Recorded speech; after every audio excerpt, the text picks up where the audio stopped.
With the name of Allah, the most merciful, the most gracious, Farooq Abdullah from Superior College, Pipla, here with History of English Literature.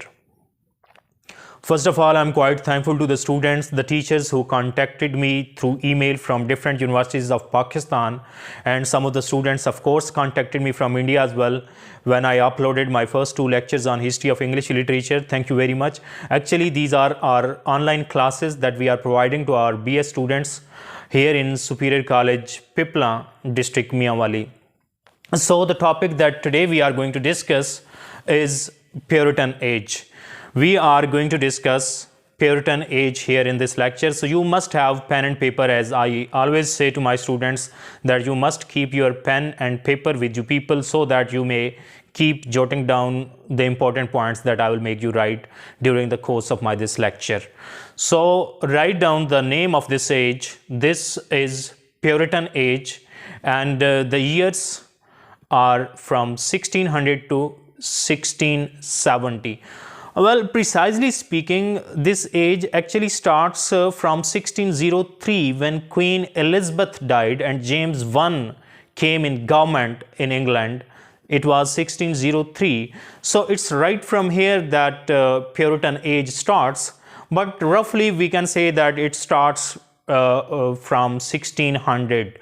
So the age span of Puritan Age is from 1600 to 1670. So in this lecture we are going to discuss the prominent writers, the prominent poets and the chief works of this age. And first of all, let me tell you that this age is further divided into two periods. First period is Jacobean period and the second period is Caroline period. I will tell you in detail. Let me first tell you people that this Puritan age is also called the age of Milton. So you must not get confused if someone asks you or if someone says you that what's the age of Milton. So Milton had his being in this age. That's why it is also called as the age of Milton, because you know that Milton is the one who dominates this entire age. Milton is the most striking and the most phenomenal literary figure in this age. That's why this entire age has been named under his name, like the age of Milton. So first of all, we must discuss, and first of all we must share the chief characteristics and the chief trends of this age. First thing is that you must keep writing down these important things.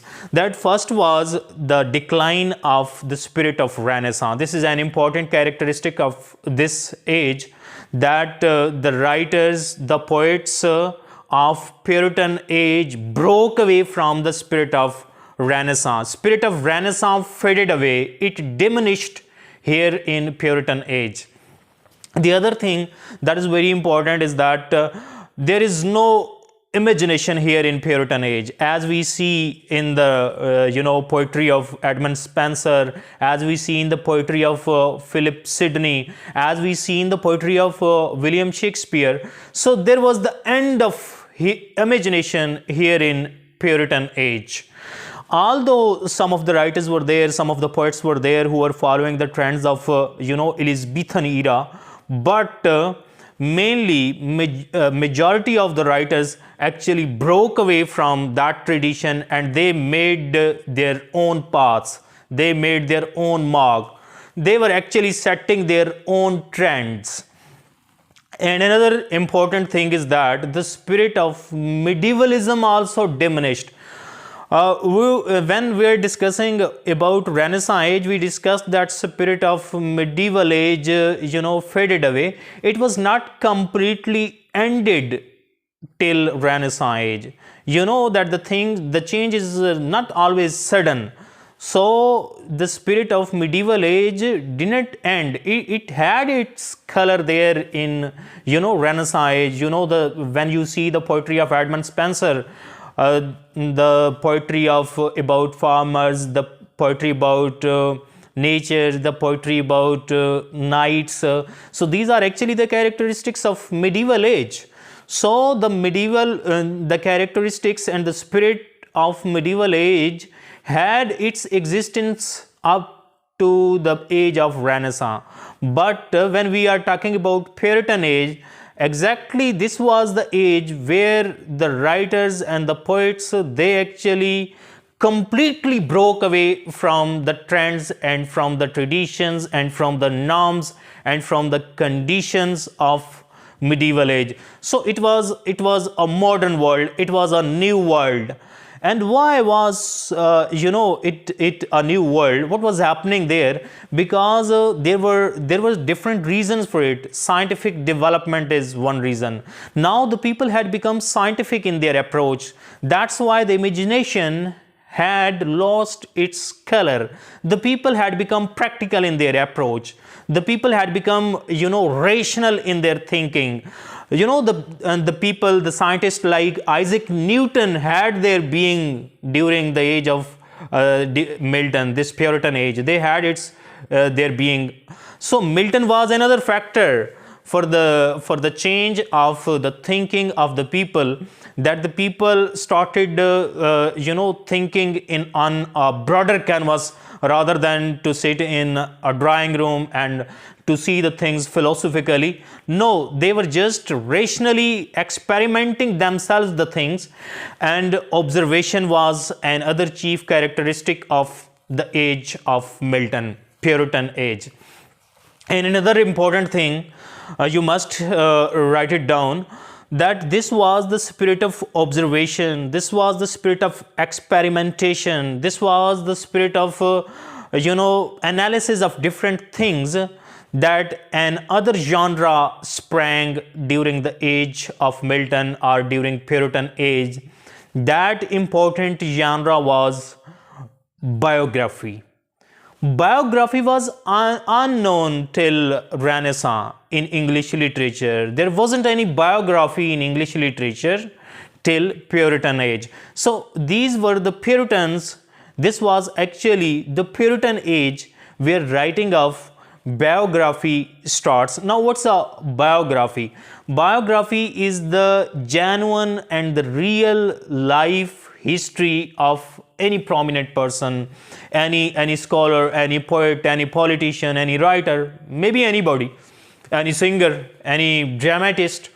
So biography is actually a book that contains the real life events, life happenings of a real person. That is called biography. So this is the difference between fiction and biography, that biography deals with the real events and real happenings and the real life of any person, and fiction is, that it's just a fictitious story. So this is the reason that we cannot trace the early life of Shakespeare. We cannot have any definite idea about the life of Shakespeare, because writing of biography was not common during the age of Renaissance. So it was the Puritan age where writing of biographies started. And there is another term that is called autobiography. Autobiography is a book that contains with the life incidents of the writer himself, in which the writer tells the readers about his own life, about the incidents, about the events of his own life. That is called autobiography. And during this time, writing of diaries and writing of pamphlets and journals also became popular. So due to these reasons, we can say that this age was quite phenomenal, this age was quite interesting.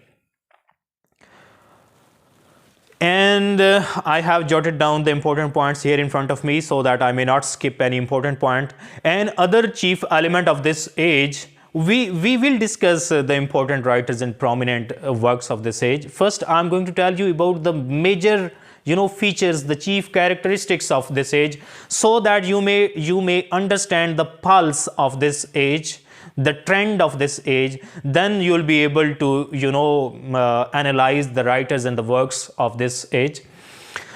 Another feature was style. Style also existed even in Renaissance. It also existed in medieval age as well. What is style? First, style is actually criticism, a staunch criticism on follies, on absurdities, on stupidities of the people. That is called satire. That is in Urdu that is said tanqeed. So that style was quite common in medieval age as well. It was quite common in Renaissance as well. So what was new here in Puritan age when I'm saying that style started?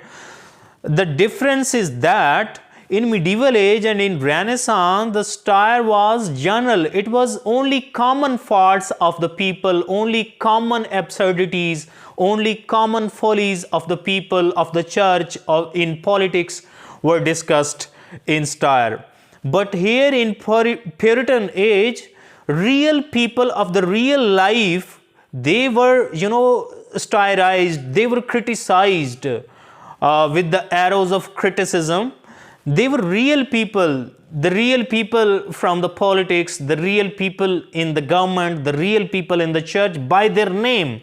So the writers criticized them by their name. These were not, general criticisms. This was a particular criticism, quite naming that person about the real men of the society. So in this way I can say that this was an achievement. This was really an achievement for the writers of Puritan age, that they started criticizing the real people of the real life in the society. So these are the chief features and chief characteristics of this age. And as I was saying to you people that this age has been characterized further into two types, into two periods. So first period starts from 1603 and it ends at 1625. 1603, when Queen Elizabeth died and James I came in power in England. And let me tell you people that James I was actually James IV in Scotland. He was the king of Scotland and there he was James IV. But after the death of Queen Elizabeth, he became the king of England as well. He was the king of both Scotland and England. So he had two crowns on his head. So there at England, he was James I. For the people of Scotland, he was James IV. So James I, when came into power, that is the reason that it is called Jacobean age from 1603. You are writing these things now, what I am telling you people, keep writing. So Jacobean age from 1603 to 1625. This age, Jacobean period, this age is called Jacobean period. And the period from 1626 till 1649, this is called Caroline period. So who came in power after James I? It was Charles I. Charles I came in power after James I in England in 1625, and from there it starts Caroline period and it ended at 1649 because Charles I was beheaded, he was crucified, he was hanged by the Puritans. Puritans were against Charles I. Many people, about half of the population was against Charles I, and they were raising slogans, they were protesting against Charles I, and at last in 1649 he was beheaded and he was crucified. That's why we can say that Puritan age is further divided into two periods. First period is from 1603 to 1625, that is called Jacobean period, when James I was in power, and the second period is from 1625 to 1649, when Charles I was in power in England.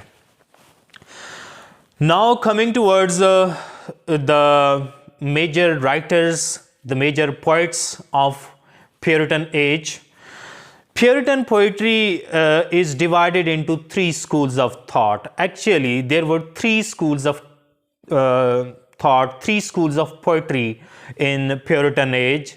Write down the names of these schools of thought. One was Spencerian school. The second one was metaphysical poets. And the third school of thought is Cavalier poets. We'll discuss one by one. This is not going to be too much lengthy. First, we are going to discuss the poets of Spencer School. Although the age was changing, although the conditions were changing, although the trends were changing, although the mental preoccupations of the people were changing, although scientific